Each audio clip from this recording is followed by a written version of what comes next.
जय श्री कृष्णा दोस्तों, स्वागत है हमारे चैनल क्विक नॉलेज में। आज की इस वीडियो में हम आपको सुनाने जा रहे हैं माघ पूर्णिमा व्रत की 2 प्रेरणादायक पौराणिक कथा, जिससे आपको पता चलेगा कि यह दिन कितना शुभ और पुण्यदायी होता है। इसलिए इस वीडियो को अंत तक जरूर देखें और हमारे संस्कृति के इस पावन पर्व के बारे में गहराई से जानें। पहली कथा। पौराणिक कथा के अनुसार नर्मदा नदी के तट पर सुभ्रत नामक विद्वान ब्राह्मण रहते थे, लेकिन वे काफी लालची थे। इनका लक्ष्य किसी भी तरह धन कमाना था और ऐसा करते करते ये समय से पूर्व ही वृद्ध दिखने लगे और कई बीमारियों की चपेट में आ गए। इस बीच उन्हें अंतर्ज्ञान हुआ कि उन्होंने पूरा जीवन तो धन कमाने में बिता दिया, अब जीवन का उद्धार कैसे होगा। इसी क्रम में उन्हें माघ माह में स्नान का महत्व बताने वाला एक श्लोक याद आया। इसके बाद स्नान का संकल्प लेकर ब्राह्मण नर्मदा नदी में स्नान करने लगे। करीब 9 दिनों तक स्नान के बाद उनकी तबीयत ज्यादा खराब हो गई और मृत्यु का समय आ गया। वे सोच रहे थे कि जीवन में कोई सत्कार्य न करने के कारण उन्हें नरक का दुख भोगना होगा, लेकिन वास्तव में मात्र 9 दिनों तक माघ मास में स्नान के कारण उन्हें मोक्ष की प्राप्ति हुई। आइए अब सुनते हैं माघ पूर्णिमा व्रत की दूसरी कथा। द्वापर युग में एक बार यशोदा मैया ने श्री कृष्ण से कहा कि तुम तो पूरे संसार के पालन करता हो, आज तुम मुझे कोई ऐसा व्रत बताओ जिसे करने से किसी भी स्त्री को विधवा होने का भय न रहे तथा इससे मनुष्यों की सभी मनोकामनाएं पूर्ण हो। श्री कृष्ण कहते हैं कि माता, आपने बहुत ही सुंदर प्रश्न पूछा है। मैं आपको इसके बारे में विस्तार पूर्वक बताता हूँ। सौभाग्य प्राप्ति के लिए महिलाओं को 32 पूर्णमासियों के व्रत को करना चाहिए। इससे उनकी सभी मनोकामनाएं पूर्ण होती हैं और उन्हें सौभाग्यवती होने का आशीष मिलता है।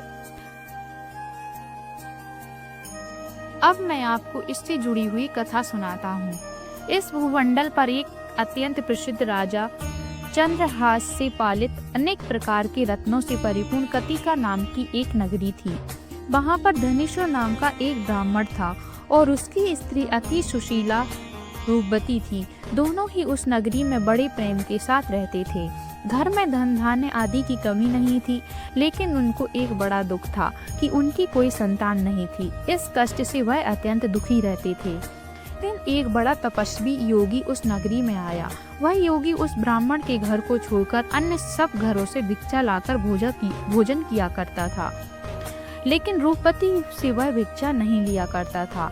एक समय वह किसी अन्य घर से भिक्षा लेकर गंगा किनारे जाकर भिक्षान को प्रेम पूर्वक खा रहा था। तभी धनेश्वर ने योगी को देखा और अपनी भिक्षा के अनादर से दुखी होकर योगी से बोला, महात्मा, आप सब घरों से भिक्षा लेते हैं, परंतु मेरे घर की भिक्षा कभी नहीं लेते। इसका कारण क्या है? योगी ने कहा कि निसंतान के घर की भीख पतितों के अन्न के तुल होती है और जो पतितों का अन्न खाता है वह भी पतित हो जाता है। चूँकि तुम निसंतान हो अतः पतित हो जाने के भय से मैं तुम्हारे घर की भिक्षा नहीं लेता हूँ। धनेश्वर यह बात सुनकर अपने मन में बहुत दुखी हुआ और हाथ जोड़कर योगी के पैरों में गिर पड़ा तथा आत्मभाव से कहने लगा, हे महाराज, यदि ऐसा है तो आप मुझको पुत्र प्राप्ति का उपाय बताइए। आप सर्वज्ञ हैं, मुझ पर अवश्य ही यह कृपा कीजिए। धन की मेरे घर में कोई कमी नहीं है, परंतु मैं पुत्र न होने के कारण अत्यंत दुखी हूँ। आप मेरे इस दुख का हरण करें, आप सामर्थ्यवान हैं। यह सुनकर योगी कहने लगे, हे ब्राह्मण, तुम चंडी देवी की आराधना करो। घर जाकर उसने अपनी स्त्री से सब वृतांत कहा और स्वयं तप के निमित्त वन में चला गया।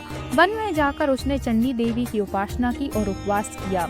चंडी देवी ने 16वें दिन उसको स्वप्न में दर्शन दिया और कहा, हे धनेश्वर, तुझे पुत्र होगा, परंतु वह 16 वर्ष की आयु में ही मृत्यु को प्राप्त हो जाएगा। यदि तुम दोनों पति पत्नी 32 पूर्णमासियों का व्रत विधि पूर्वक करोगे तो वह दीर्घ आयु होगा। जितनी तुम्हारी सामर्थ्य हो उतने आटे के दिए बनाकर शिव जी का पूजन करना और पूर्णमासी का व्रत रखना। प्रातःकाल होने पर इस स्थान के समीप ही तुम्हें एक आम का वृक्ष दिखाई देगा। उस पर चढ़कर एक फल तोड़कर शीघ्र अपने घर चले जाना और अपनी स्त्री से सब वृतांत कहना। वह जब वह श्री शंकर जी का ध्यान करके उस फल को खा लेगी तब भगवान शंकर की कृपा से वह गर्भवती हो जाएगी। जब वह ब्राह्मण प्रातःकाल उठा तो उसने उस स्थान के पास ही एक आम का वृक्ष देखा जिस पर एक आम का फल लगा हुआ था। उस ब्राह्मण ने उस आम के वृक्ष पर चढ़कर उस फल को तोड़ने का प्रयत्न किया, परंतु कई बार प्रयत्न करने पर भी वह वृक्ष पर न चढ़ पाया। तब उस ब्राह्मण को बहुत चिंता हुई और वह विघ्न विनाशक श्री गणेश जी की वंदना करने लगा और बोला, हे दयानिधि, अपने भक्तों के विघ्नों का नाश करके उनके मंगल कार्यों को करने वाले, दुष्टों का नाश करने वाले, रिद्धि सिद्धि को देने वाले, आप मुझ पर कृपा करके इतना बल दें कि मैं अपने मनोरथ को पूर्ण कर सकूं।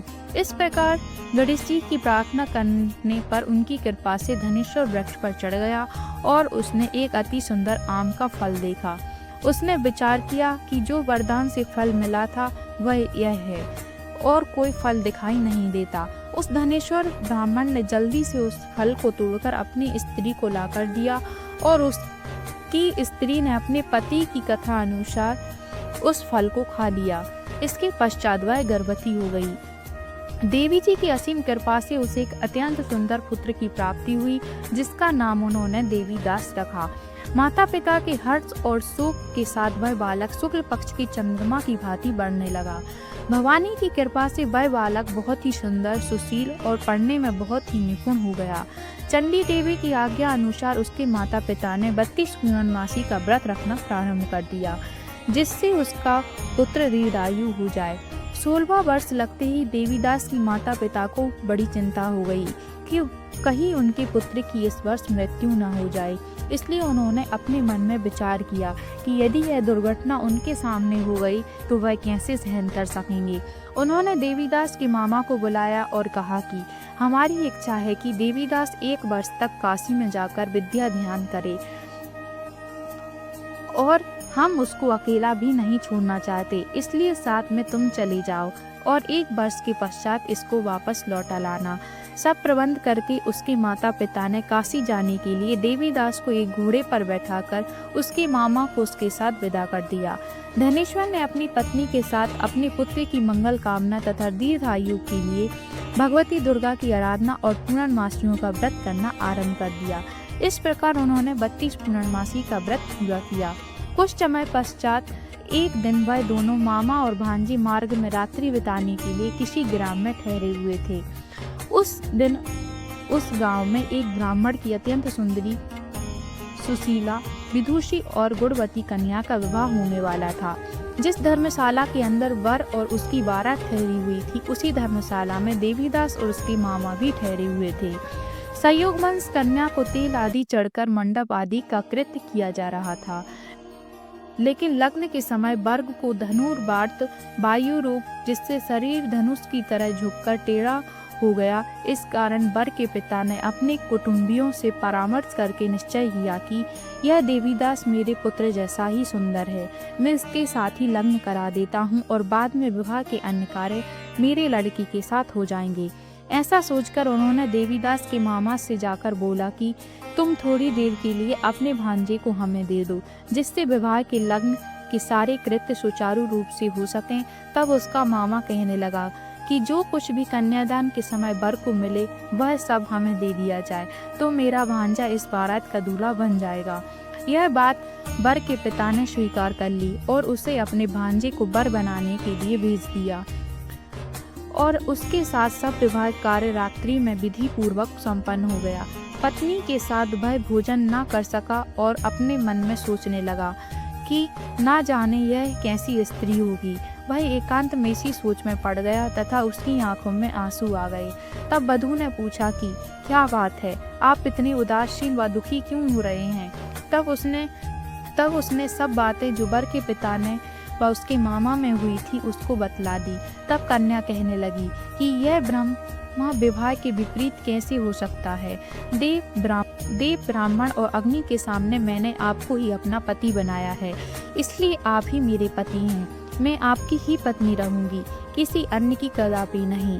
तब देवीदास ने कहा, ऐसा मत करिए क्योंकि मेरी आयु बहुत कम है, मेरे पश्चात आपकी क्या गति होगी, इन बातों को अच्छी तरह विचार लो। परंतु वह दृढ़ विचार वाली स्त्री थी।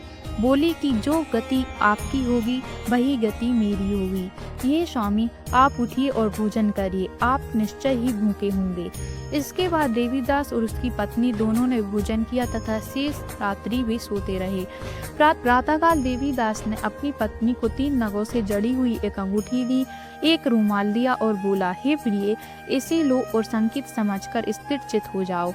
मेरा मरण और जीवन जानने के लिए एक पुष्प वाटिका बना लो, उसमें सुगंधित वाली एक नव मलिका लगा लो, उसको प्रतिदिन जल से सींचा करो और आनंद के साथ खेलो कूदो तथा उत्सव मनाओ। जिस समय और जिस दिन मेरा प्राणात होगा ये फूल सूख जाएंगे और जब ये फिर हरे हो जाएं तो जान लेना कि मैं जीवित हूँ। यह समझाकर वह चला गया। प्रातःकाल होते ही वहाँ पर गाने बाजे बजने लगे और जिस समय विवाह के कार्य समाप्त करने के लिए वर तथा सब बाराती मंडप में आए तो कन्या ने वर को भली प्रकार से देखकर अपने पिता से कहा कि यह मेरा पति नहीं है, मेरा पति वही है जिसके साथ शस्त्र में मेरा परिग्रहण हुआ था, इसके साथ मेरा विवाह नहीं हुआ है। यदि यह वही है तो बताइए कि मैंने इसको क्या दिया। मधु पर्क और कन्यादान के समय जो मैंने भूषण आदि दिए थे उन्हें दिखाएं तथा रात में मैंने क्या गुप्त बातें कही थी वह सब सुनाएं। पिता ने उसकी कथा अनुसार वर को बुलवाया गया। कन्या की यह सब बातें सुनकर वह कहने लगा कि मैं कुछ नहीं जानता। इसके पश्चात लज्जित होकर वह वहां से चला गया और सारी बारात भी अपमानित होकर वहां से लौट गई।